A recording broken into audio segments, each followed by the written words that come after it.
ABC Radio Brisbane and Gold Coast. That was Del Amitri with Nothing Ever Happens.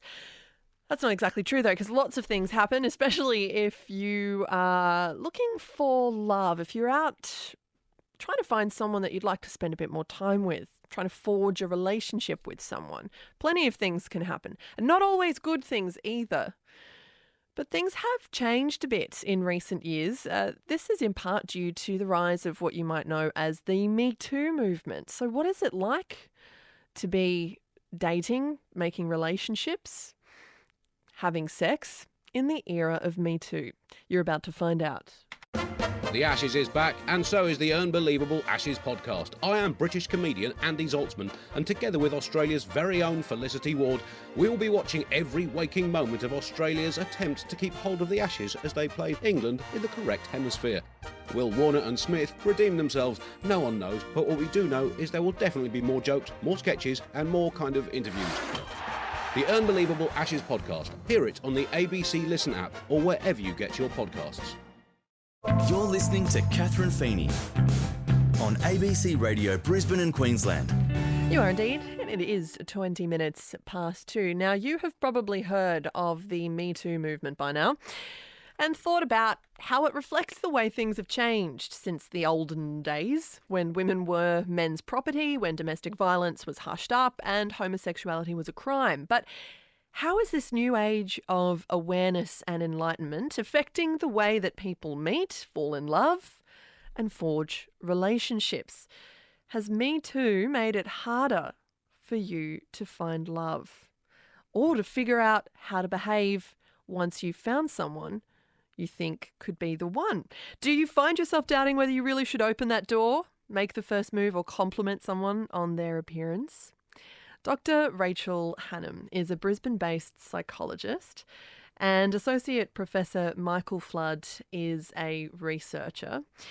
And Michael, you are recently returned to the dating pool in Southeast Queensland. You've been set free in the wilderness. Something like that. Yeah, it's been interesting. How long has it been since you've been dating? 20 plus years. Okay. So back into it now. Okay, yeah. So we go back to the year 2000, 1999, 2000. Compared to 2019, what are some of the key differences that you've observed?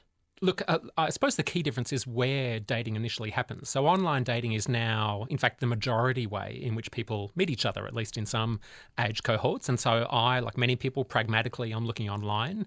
That's a difference. And a difference for me, obviously, is I'm, 2 decades older. And so, the sort of people I'm sort of considering dating are around the same age as me in their 40s and 50s rather than 20-something. And that means different patterns of, socialising. Typically people have got kids or they've had kids. Typically they've had at least one major relationship. If they haven't, that's a red flag, I suppose. And look, it's a different context in a bunch of ways.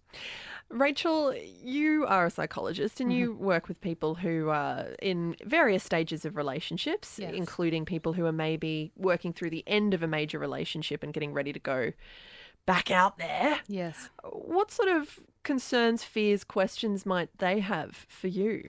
People coming out of a relationship and looking Yeah. for a new one. Well, I think just generally, and this has probably always been true, people are needing to build up their confidence. They're feeling very unsure, very wary, but often very clear on what they want and what they don't want. As Michael said, if they've had a long-term relationship and they've come out of that, they've probably learned a few things about their boundaries and about themselves. So that's good. Okay, so it's a period of vulnerability, isn't it? It is, Dating, absolutely. irrespective of whether you're just getting out there for the first time or you're going back into the dating pool after a period of absence. You're vulnerable.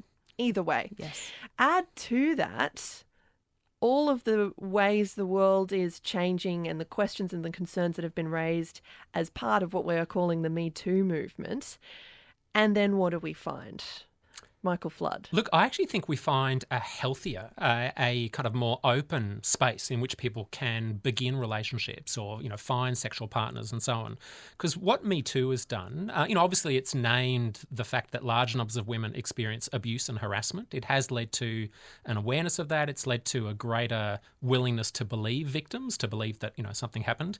But the other thing it's done is it's started to shift kind of wider social norms about flirting, about dating, about sex and so on. We still live in a world where women and men are given very different messages about sex, where men have a sexual license to take the initiative, to express sexual interest that's far less available to women. But that was shifting anyway. Feminism was already opening up space for women to be sexually active, to lust, to like sex and so on. And I think Me Too has extended that.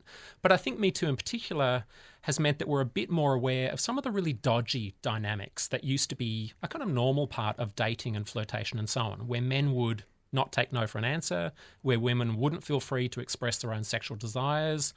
There's a sexual double standard where sometimes there's harassment, abuse and so on. And so certainly one thing Me Too has meant is that some men are reconsidering our behaviour. So, I saw a US study. It found that of men who had heard of Me Too, 60% of those men, these were young men, were reconsidering how they date and how they start relationships or how they express sexual interest. I think that can only be a good thing if men are thinking more about how to make sure that the person you're with is consenting to what you're doing, how to make sure you're not pressuring them into something. How about women? Rachel, what do you think Me Too has done for women on the dating scene?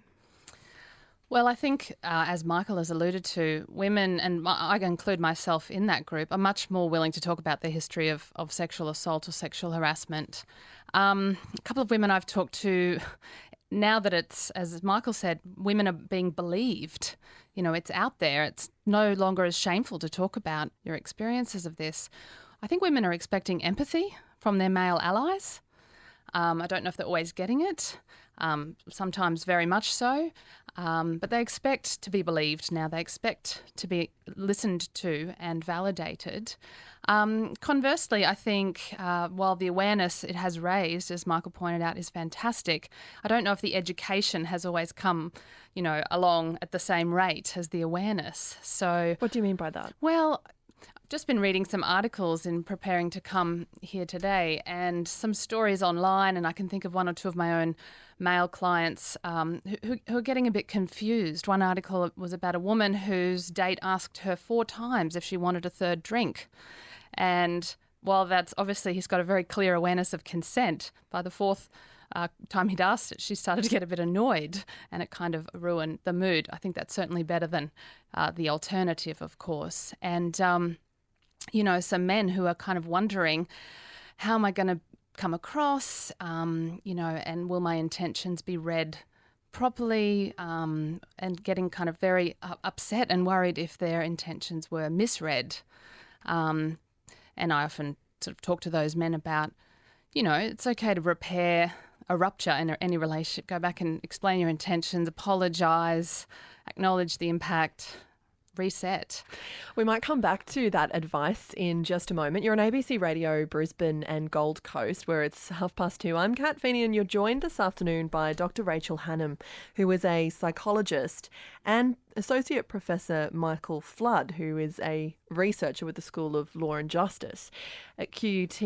We're looking at dating in the era of Me Too because there is a workshop happening in Brisbane this weekend on Saturday that deals with this idea, some of the challenges that it might present, men, women, anybody on the dating scene, and maybe some of the solutions as well. Coming back to the idea that dating is a time of vulnerability for anybody, and throwing again on top of it some of the anxieties that you've just mentioned, Rachel, felt keenly by men, Michael, about what I can say, what I can't say, what I can do, where I can touch, where I can't touch.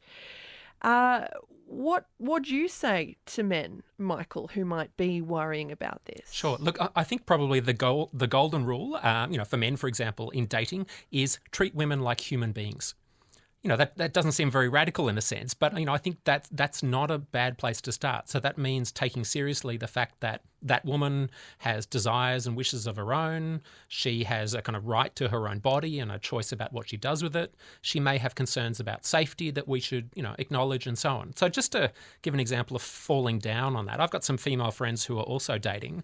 One of them talked about, she was having this interaction with this guy online, various messages back and forth, and he could just not understand why she was unwilling for their first date to be at his cabin in the woods. What? Okay. You are joking. No, I'm not. I'm not joking at all. First date? Yeah, first date, cabin in the woods. So another guy, for example, again, a bit of back and forth, and then she decided, look, you live too far away. I don't want to pursue anything with him.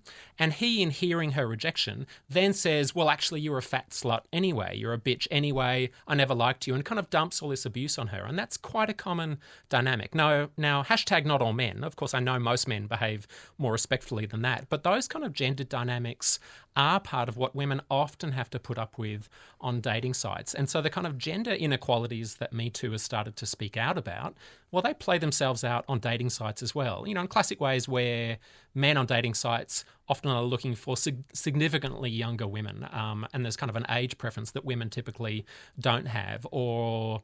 Why would they be looking for younger women? Because our culture, prizes kind of youthful female bodies above all else.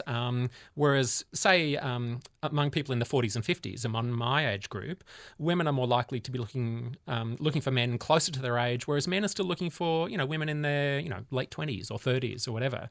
So there's kind of gender asymmetries that play themselves out. And those same social norms that say, men should make the first move, women should kind of wait to be asked, they play out to some extent on dating sites where women tend to do less asking and message sending than men, but it's actually shifting a bit. And online actually is one space where there's a bit more room for women to take the initiative. So there's some evidence, for example, that women are more likely to take the initiative on dating sites than they are in everyday social interactions, but they're still in the minority.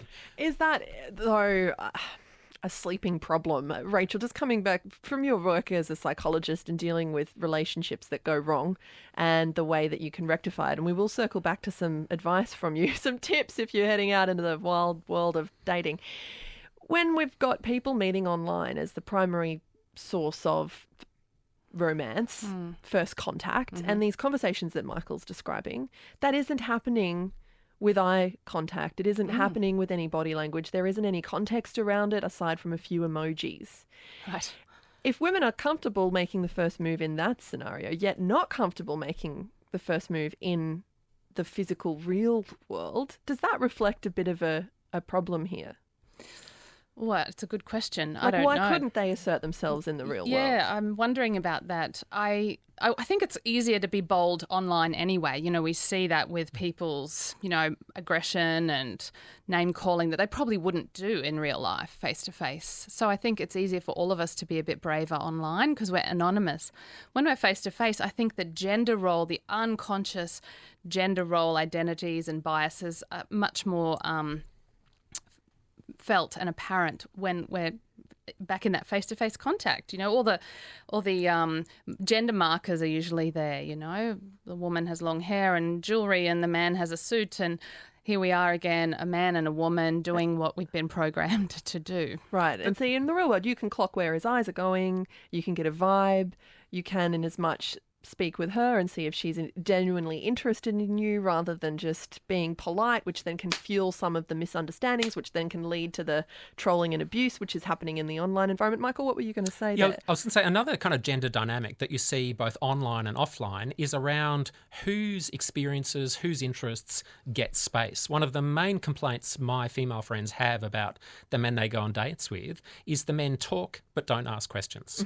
So that it ends up being a kind of series of monologues by the man about his life, his work and his interests. And it may be of interest, but there's no reciprocity. There's no sense of tell me about your life, tell me about your values, your interests, which makes me wonder, because I have a lot of female clients in their 50s who are back on the dating scene, that exact situation you described, Kat, and they can't find men their own age who want to date a 55-year-old woman. The men they're meeting want to date 35-year-old women, and it might be a bit easier to do that with a younger woman. An older woman's got lots of life experience and lots to say potentially, but if he's not interested. Yeah. And look, I think about this for myself. I've grown up in this culture like we all have, and so I've been socialised to equate youth with attractiveness. And so it's, much easier to imagine a kind of 30-year-old woman as attractive than a woman in her 60s, for example. But I've deliberately set the age profile on my dating site so that it's what is it? Casting a wide net. It's 15 years either side. Okay. And, I know that I've been socialised,